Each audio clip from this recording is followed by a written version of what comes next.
Hey guys, so today we're going to do a negative painting using a leaf, and you can use any kind of leaf that you can find close by. You can make up your leaf shape, whatever works for you. It's going to be a radial design, so it'll go around a circle. But what's really cool about the negative painting is you layer and layer and layer your colors. So you're going to want to make sure you start with really light colors and then build and build, and you can get darker and darker as you go.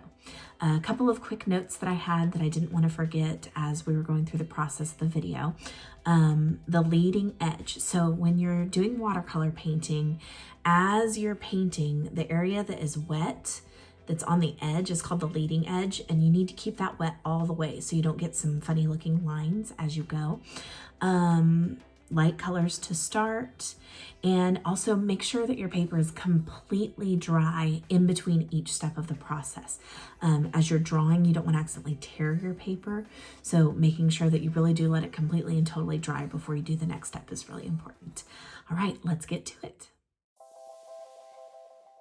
Okay guys, let's start with supplies. I have a piece of watercolor paper, some washable markers. It is important that they are washable so that this will move with water. I have a leaf. You're not going to need that for the first step, but you'll need it later. A paintbrush, some watercolor paints, either watercolor paints or washable markers. You don't need both, just one or the other. A pencil, some water, and paper towels. So for this first step, I'm just going to be adding a wash of color. And what I'm going to do is actually do one side with watercolor paint and the other side with marker so that you can see both ways and kind of what it looks like to use whatever you have available at your house. So we want this to be a light wash of color. So on the watercolor side, I'm going to start by adding just water across the whole paper.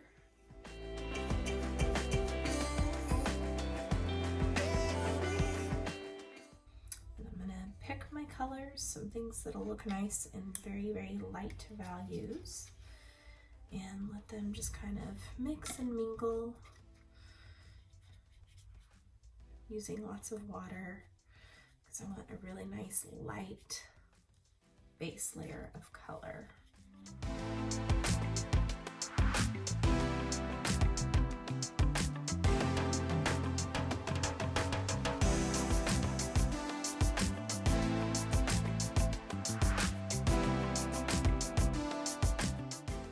Okay, now for the marker side, because it's a little bit harder to control the values, you can't just add more and more water.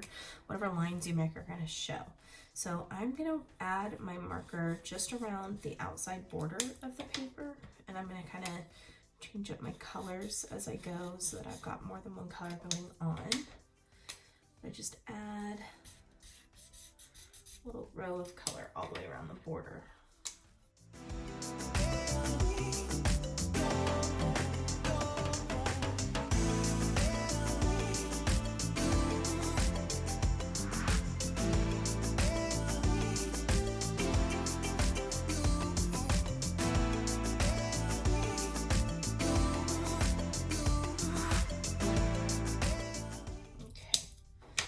So now it's time to add water, and you're going to see, because these are washable markers, that color comes right up with the water, and I can stretch it out. I didn't get my paper wet first this time because that would have ruined the markers. So I'm just going to work my way around, pulling a little bit of color from the edges all the way around, and that'll give me that nice light color for my background wash.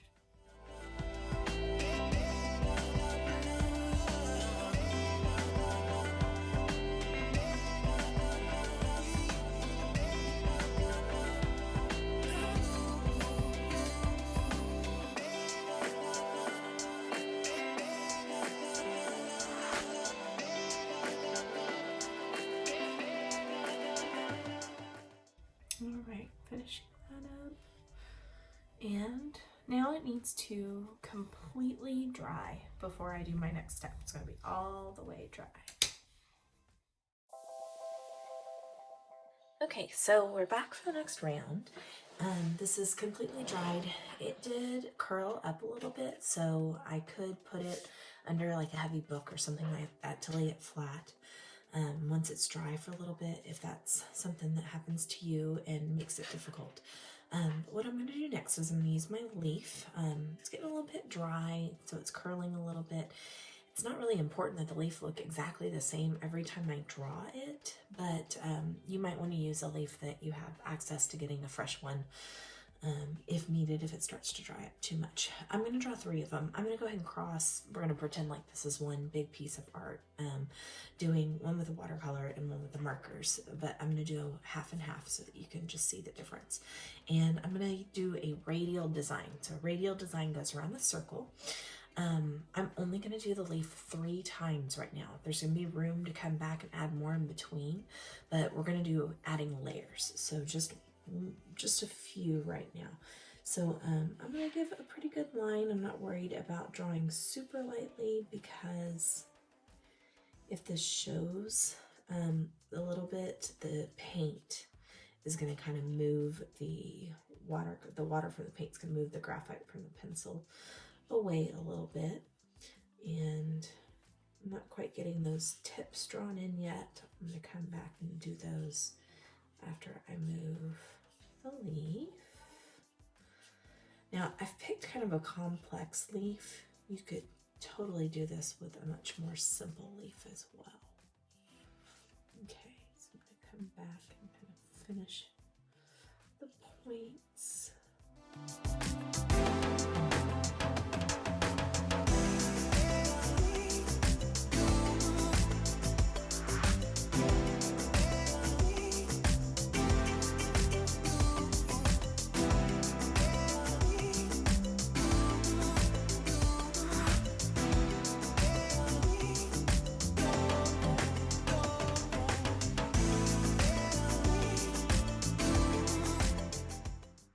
So this is a negative painting. So I'm not going to be painting the positive space, which is the leaves. I'm going to paint everything else. So I'm going to do the same thing that I did before, but this time I'm going to start on the marker side.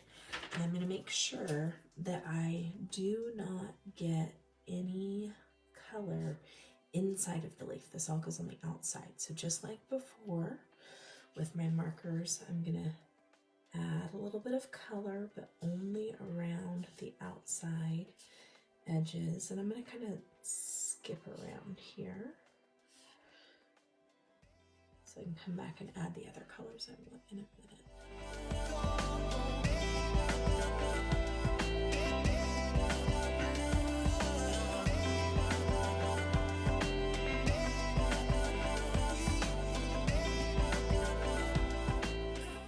Sure I didn't miss anything going all the way around. And then the same thing on the other side, except I'll use paint. So I'm going to start by wetting that marker and very carefully stretching the color away from the leaf. Keep adding water until I get all the way to the edge of the paper. You can see already how it's a little bit darker and the leaf shape is staying lighter.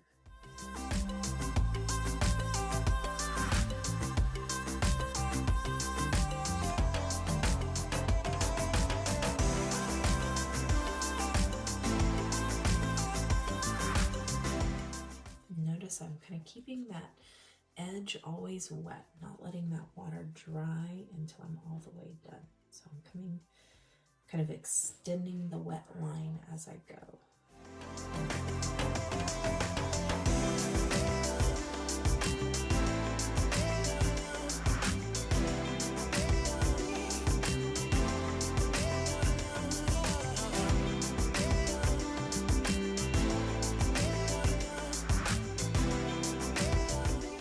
Okay, so there's that side with the marker. Now I'm going to do the same thing over on this side, and I can keep kind of the same colors or I can add to it, but this time I'm just painting very carefully right up to the pencil lines. And then I'm going to add water to stretch the color away from the edge.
So now that's the next step. We'll let it completely dry, and then we'll come back and do yet another layer.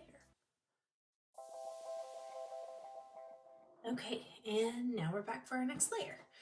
So I'm gonna take my leaf. It's getting a little bit more dried out. That's okay.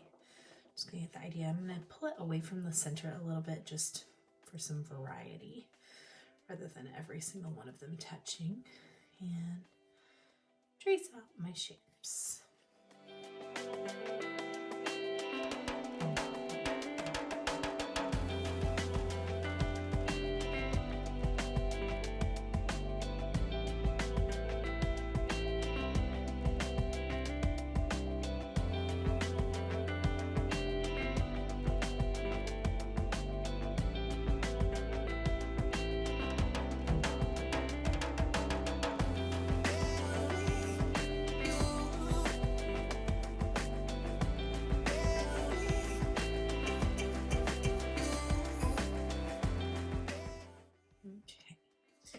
And again, I'm going to start with the marker this time because I like that the paper is dry and I don't have to color right next to a wet area.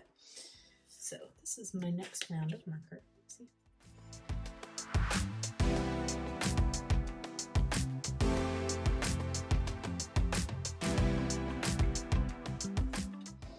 And just for some variety this time, I'm going to use an even darker color. I'm going to add some purple in. Darken up the background just a little bit more.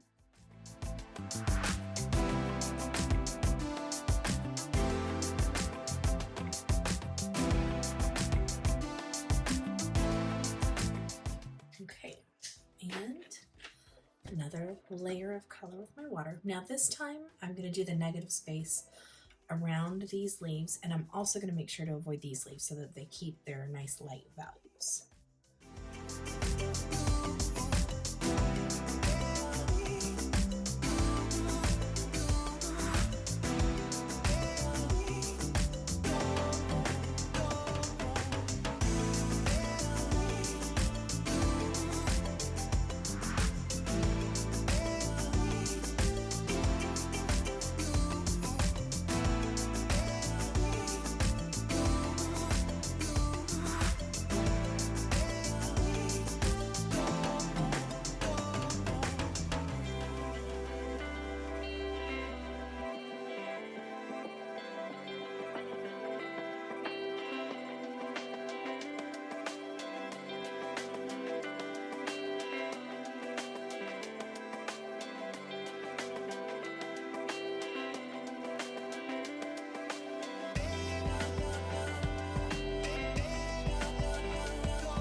So there is that next layer there. Now we're going to do the watercolor.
right, so there's our third layer. Got some really nice, pretty dark areas coming through here. The marker doesn't get quite as dark. It's a little harder. Again, if you were adding color around the border, like if I'd done purples and reds around that border to kind of pull those in, you might get richer colors. But I don't dislike it. It's just a different option to kind of help build up those colors a little bit more quickly. You could also do 2 layers of marker. So let this dry and then come over it and do the same negative space again with a second layer of color. And that would deepen those colors a little bit. Okay, so let this dry and then add just a few finishing touches. Okay, so now I'm going to do the last step, partially because I'd really like these background colors to be a little bit bolder, but also just to fill up my paper a little bit more. There's a lot of things you could do here. I think I'm going to keep mine really simple. I'm going to add some circles in between the leaves. You could also add more leaves going around the outside or any other kind of designs you want. You could also come back through and add details in the leaves with a marker if you wanted to do that. So this is my last layer.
Okay, so now on the watercolor side.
Okay, last little bit of fun, just some clear water on top, just to add a little more movement in the background, and we'll let it dry.